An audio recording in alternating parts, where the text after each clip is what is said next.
श्रीनाथ जी, गुरु गोरखनाथ जी के चरणों में आदेश आदेश आदेश। महामाई महाकाली भैरव बाबा भगवान दत्तात्रेय जी नवनाथ 84 सिद्धों के चरणों में आदेश आदेश आदेश। अलख निरंजन हर हर महादेव।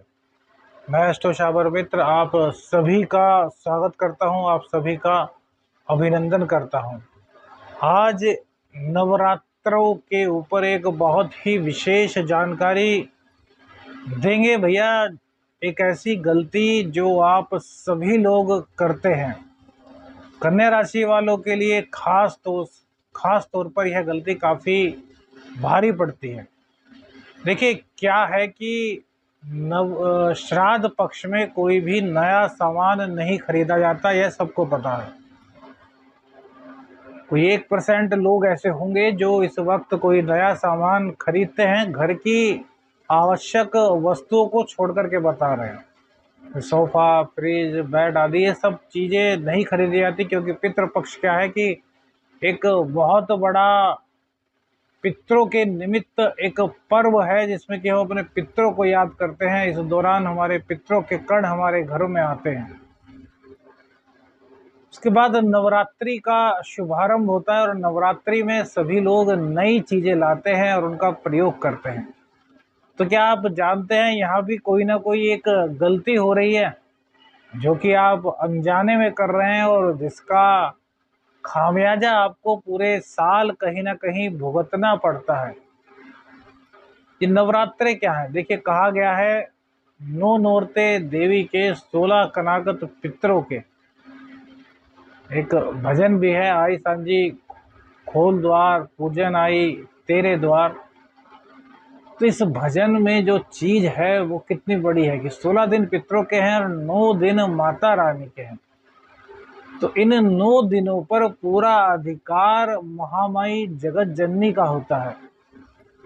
और महामाई जगत जननी की अब शारदीय नवरात्र में आप सभी अपने लोग 9 दिन के लिए स्थापना करेंगे, पूजा अर्चना करेंगे, व्रत करेंगे, साधनाएं करेंगे। साधक लोग दुर्गा सप्तशती का पाठ होगा, नोरते बोए जाएंगे, माता रानी सांझी का दरबार लगाया जाएगा। अर्थात माता रानी के निमित्त बहुत चीज़ें श्रद्धा के साथ करेंगे।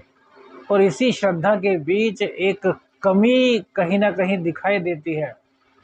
उस कमी से एक उठाएं बोझ। तो आपको बता दें कि माता रानी के नवरात्रों में आप नई चीज़ें बेशक खरीद सकते हैं, हम तो कहेंगे ना खरीदें, लेकिन दिन अच्छे होते हैं, माता रानी के कल्याण में दिन होते हैं, तो इसको आप खरीद सकते हैं। खरीदने तक की बात पर भी बात बन जाएगी, लेकिन इसके बाद की गलती बिल्कुल भी नहीं करनी चाहिए। क्या कि इन नवरात्रों में ना तो किसी नई वस्तु को खरीद कर उसका उपयोग करें। जैसे कि सोफ़ा है, सोफ़ा यदि आप लाए हैं तो किसी अपने रूम वगैरह में रख दीजिए, नवरात्रि बीत जाए तब आप सोफ़े का उपयोग शुरू कीजिए। कोई नया वस्त्र, बहुत से लोग नवरात्रों में नए वस्त्र धारण करते हैं। नए वस्त्र बिल्कुल भी नवरात्रों में धारण नहीं करने चाहिए। रीजन बताएंगे, पहले सुन लीजिए कि क्या क्या चीज़ें हो सकती हैं। आभूषण खरीदने का बहुत से लोगों को शौक होता है, नवरात्रि में बहुत आभूषण बिकते हैं। आभूषण खरीदिए, आपके पास भगवान ने सामर्थ्य दी है, पैसा दिया है, तो आप आभूषण खरीदिए, लेकिन उन आभूषणों को खरीद करके रख दीजिए, उनको फिलहाल धारण मत कीजिए। और घर के जितने भी प्रोडक्ट्स हैं आप यदि खरीदते हैं, देखिए यहाँ पर खाने पीने की वस्तुओं की बात नहीं हो रही, यहाँ पर एक्स्ट्रा थिंग्स की बात हो रही है। कपड़े हो गए, गैजेट्स हो गए, इसके अलावा भी बहुत सारी घर में चीज़ें होती हैं जो आप खरीदते हैं। वॉशिंग मशीन हो सकता है, एसी हो सकता है, कूलर्स वगैरह, कुछ भी। उनको खरीदने के बाद उनको आपको रख देना चाहिए। नवरात्रि में उनका प्रयोग किसी भी हालत में नहीं करना चाहिए। इसके पीछे का रीज़न सुनकर के आप दंग हो जाएंगे, लेकिन उससे पहले कमेंट्स करके ज़रूर बताइएगा कि जो लोग इनको खरीदते हैं और उनको उपयोग करते हैं उन लोगों की संख्या कितनी है, और क्या कभी सोचा है कि यह गलती पूरे साल भर आपका पीछा नहीं छोड़ती और कहीं ना कहीं आपको दिक्कतों में घेरे रखती है। बहुत से लोगों के साथ तो ऐसा भी होगा जिन्होंने नवरात्रों में नए वस्त्र आदि धारण किए होंगे, एक दो बार पहने होंगे, उसके बाद या तो वो फट गए होंगे, या किसी कारण से कोई दाग लग गया हो गया, या फिर कुछ ऐसी दिक्कत हो गई होगी कि उसको बहुत कम पहन पाए हैं। कई लोगों के साथ ऐसी दिक्कतें होंगी, लेकिन कभी आपका इन चीज़ों पर ध्यान नहीं गया होगा। अब चूंकि आप एस्ट्रो शावर मित्र से जुड़े हैं, आप एस्ट्रो शावर मंत्र से जुड़े हैं, तो जीवन के उन पहलुओं की जानकारी आपको मिलेगी और अनछुए रहस्यों से आपका रहस्य उद्घाटन होगा, जो हमारे साथ होता है लेकिन हम उसको महसूस नहीं कर पाते हैं। तो देखिए, इन नवरात्रों में हमने जैसा कि कहा कि पूरे के पूरे 9 दिन माता रानी का एकाधिकार होता है। तो हम माता रानी को नए वस्त्र पहना सकते हैं। सामर्थ्यवान है तो माता रानी को नए आभूषण खरीद करके आप पहनाइए, लेकिन खुद नहीं पहनने, क्योंकि इन दिनों की जो सबसे मेन पावर होती है, मेन शक्ति होती है, वो है माता रानी। माता रानी के लिए जितना जो खरीद सकते हैं खरीदिए, जितनी पूजा कर सकते हैं कीजिए।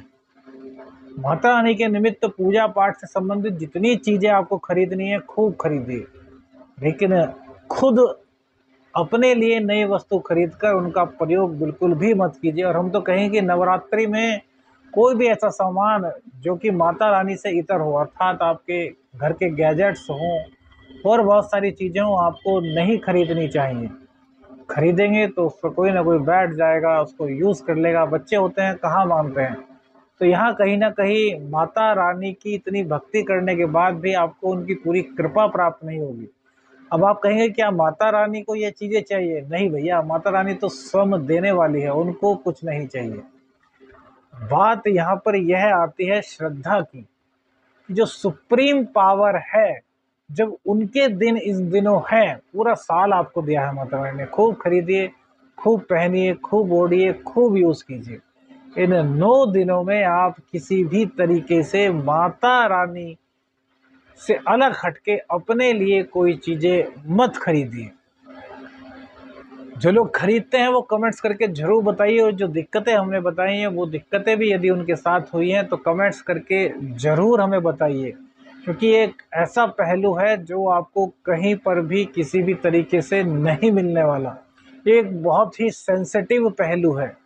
आप सोच करके देखिए, जब घर में किसी बच्चे का बर्थडे होता है तो उस दिन उसी बच्चे की ड्रेस लाते हैं, उसी बच्चे का केक पर नाम लिखा होता है, केक लाते हैं, मतलब एक उदाहरण के तौर पर बताया है। और ये 9 दिन तो पूर्ण रूप से महामाई को समर्पित हैं। तो ऐसे में आप अपने लिए कैसे खरीद सकते हैं? माँ के सामने आप नए वस्त्र पहनकर कैसे बैठ सकते हैं? लॉजिक पे बात कीजिएगा, कुतर्क मत कीजिएगा। तर्क और वितर्क बहुत अच्छे लगते हैं, लेकिन कुतर्क करने वाले इस वीडियो से दूर रहें। कन्या राशि वालों के लिए विशेष राशि है, विशेष एक पहलू बताया है जिससे कि आप अपने जीवन में अपनाकर काफी खुशियां अर्जित कर सकते हैं और माँ का आशीर्वाद आपको प्राप्त हो। आदेश आदेश अलख निरंजन, हर हर महादेव।